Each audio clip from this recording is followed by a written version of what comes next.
Sorry, I got cut off, guys. So like I was saying, our x value of our new vertex is over here at -3, and our y value is at 5. Now, I'm going to draw our t-chart for our parent function of a square root, just so we have it as a reminder.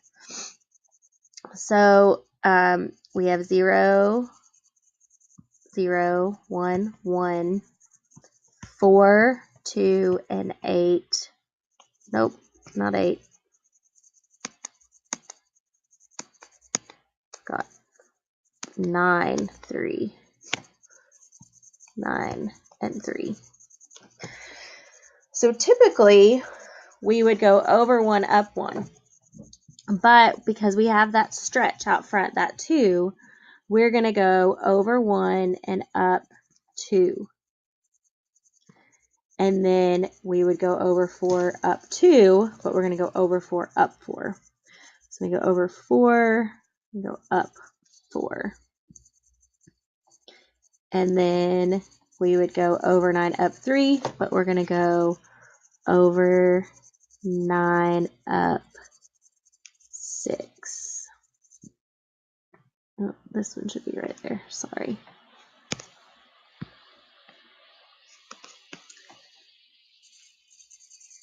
-3 plus 9 is 6, and up 6 is 11.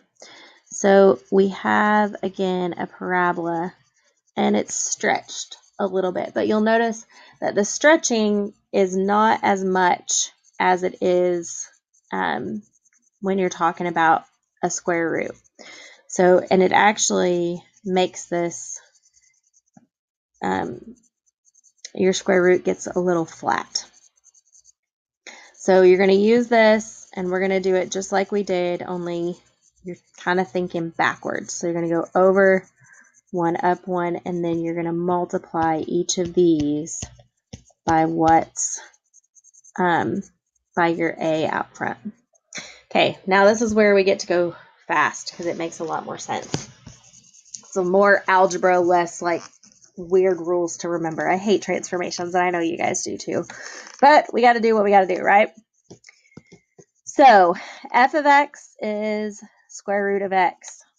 How do we identify our transformations, or how can we do something with this so it looks like a transformation? That 9 inside is just weird, right? Like we don't know what to do with that.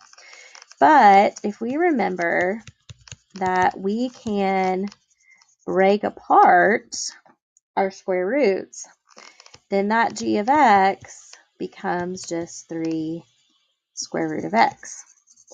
And then we go to our t-chart of our parent function, 0, 0, 1, 1, 4, 2, 9, 3. And we remember to multiply all of our y's by 3 when we put them on there. And we get 0, 0, 1, 3, 4, 6, and 9, 9 as our points. And look there, we've got a half parabola stretched to the top. Now B, they've thrown us this lovely little curveball. So again, we're going to start with what is underneath our radical for x plus 16, and we're going to factor this. The 4x plus 16 has a 4 in common for each of those. So we can factor out that 4 and leave it like that.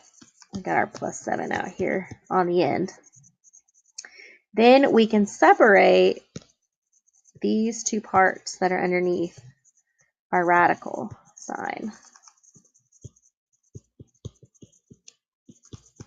so that this becomes 2. So remember, this is our A, this is our stretch, that is our horizontal shift. So we're going to go left 4 and up 7. So left 4 up 7 has our starting point right there at -4, 7. Then if we do our t-chart, 1, 0, 0, 1, 1, 4, 2, 9, 3. We're going to multiply our y's by our a. So we're going to start here. We're going to go over 1, up 2, over 2, up, or excuse me, over 4, 1, 2, 3, 4, up 4. Again, odd numbers with that. And then we're going to go over 9. Oh, hold on, I put those in the wrong spot. I hate these stupid graphs with weird things. Over 4 puts us at 0. And then up 4 from where we are. 2, 4, right there. And then we go over 9. And then up 6. 2, 4, 6. So we can look like that. Easy enough. Okay, example 4 now looks like we're going to be writing the equation of the transformation.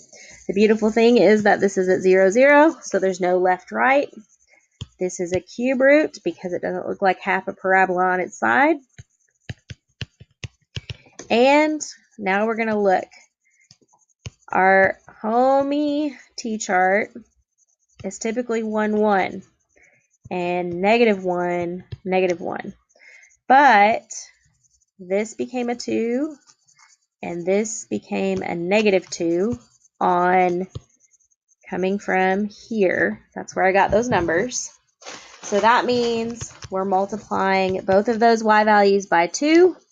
So since we're multiplying by 2, we're going to put a 2 in the a spot, and then our x stays underneath. So that f of x is just this, because again, no horizontal or vertical shifts. Finally, example 5 is a word problem. Looking out to sea, the visibility in miles from a certain spot on a cliff can be calculated using this function, where x is the height in feet above sea level. Sasha walks through the elevations ranging from 5 feet to 40 feet. What are the minimum and maximum distances she can see? Okay, I don't really care about this graph. If we walk 5 feet, we have the square root of 1.5 times 5.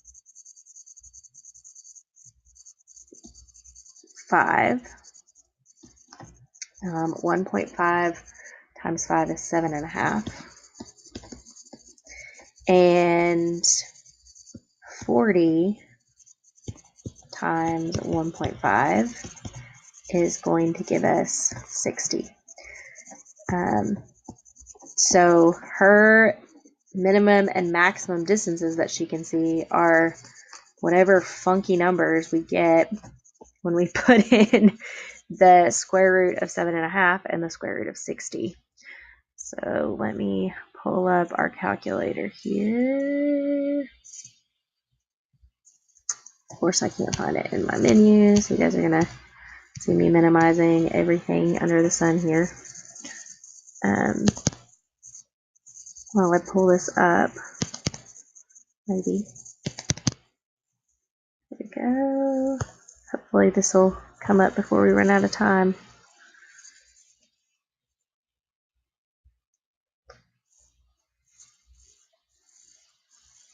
Sorry guys, always on the wait time.